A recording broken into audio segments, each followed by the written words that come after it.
तो ऐसा है कि जब ये लॉकडाउन हुआ था 23 मार्च को, तो उसके बाद में मेरे को ऐसे लगने लग गया था कि शेयर बाजार डूब जाएगा। तो और ऑफ कोर्स लगता क्या था, वो तो डूब ही गया था, इस बोल के लग रहा था कि डूब जाएगा, डूब चुका था ऑलरेडी। तो मेरा कोई टीवी पे इंटरव्यू अगर आया होगा, तो इंटरव्यू में ये बात है 23 मार्च की, तो मेरा इंटरव्यू होगा कोई मई में कुछ होगा, अप्रैल या मई के अंदर में होगा।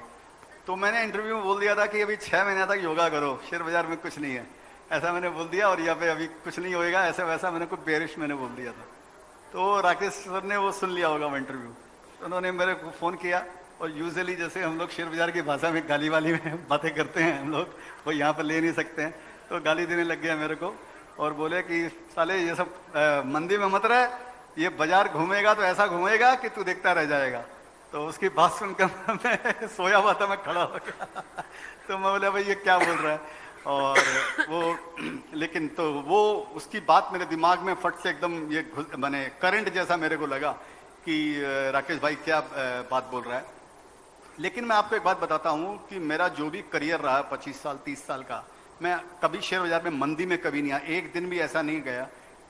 मैं कभी कैश में नहीं था शेयर बाजार के अंदर में, जो भी कैश मेरे पास में रहा वो समझिए 10 दिन 15 दिन 1 महीने के लिए मैक्सिमम कैश रहा। मैं 100% पूरी लाइफ शेयर बाजार में इन्वेस्टेड रहा। एनीवे, तो ये बात थी। तो वो जब उसने बोला तो मेरे को एकदम करंट जैसा लगा, और फिर वहाँ से मेरा ध्यान चेंज हुआ। और उसके बाद में मैंने मेरी लाइफ का सबसे बड़ा काम किया, जो मैंने तेजस नेटवर्क लिया, मैंने 50 लाख 55 लाख शेयर तेजस नेटवर्क लिए, वो मेरे लाइफ का सबसे बड़ा काम था। और एनीवे, तो ये था। तो और आपने पूछा लास्ट क्या बात हुई, तो एक इंटरेस्टिंग बात मैं आपको बताता हूँ कि हम लोग क्या होते हैं कि जैसे हम लोग सोते हैं तो भी तेजी में हैं, और हर समय 365 24/7 365 तेजी में रहते हैं। कई बार ऐसा भी है कि जब मैं राकेश भाई को बोलता था बाजार घटता था, मेरे को लगा कुछ नहीं है, फट जाएगा, तेज हो जाएगा, तो बोलता तू पागल है, तो हर समय तेजी में ही रहता है। तो कहने का मतलब परपेचुअल तेजी में रहते थे हम लोग सब, इंक्लूडिंग राकेश भैया। तो ये करीब मेरे को टाइम, मैं कलकत्ता में था, 6-7-8 जुलाई की बात है। तो वो राकेश भाई का फोन आया, बोले किधर है तू? तो मतलब मैं कलकत्ते में हूँ। तो बोला अच्छा। तो वो हॉस्पिटल में थे उस समय, ठीक है। तो बोले अच्छा। तो फिर मैं पूछा कि बाजार क्या लगता है? तो उन्होंने बोले यार कुछ तो गड़बड़ है मार्केट के अंदर में, मार्केट अच्छा नहीं लगता है। तो मैंने क्या बात कर रहे हो आप, ऐसा बोल रहे हो कि अच्छा नहीं? बोला हाँ लग रहा मेरे को कुछ तो गड़बड़ है मार्केट में। उस समय वो ये जो डॉलर और रुपये वो जो होता है ना, कुछ क्या है वो कुछ बढ़ रहा था, ठीक है।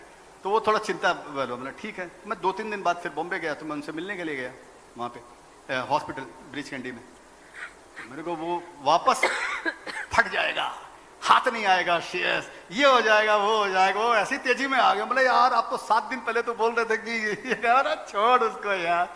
तो हम लोग 2-3-5 दिन के लिए टेम्परेरी ऐसा होता है कि जब थोड़ा सा दिमाग ऐसे वो होता है। तो फिर वह मेरा वो लास्ट कॉन्वर्सेशन था। फिर लास्ट उनका मैं बस निकल के मैं जा रहा था, फिर वापस उन्होंने बुलाया और उन्होंने मेरे को राजीव बजाज के लिए पूछा, वो मेरे दोस्त हैं। तो उन्होंने पूछा कि राजीव बजाज कैसा है, वो वापस बुला के पूछा, बोले राजीव बजाज कैसा है? तो उनको कुछ प्रॉब्लम थी हेल्थ की। मैं बोला नहीं अभी ठीक है राजीव बजाज, वो बढ़िया है।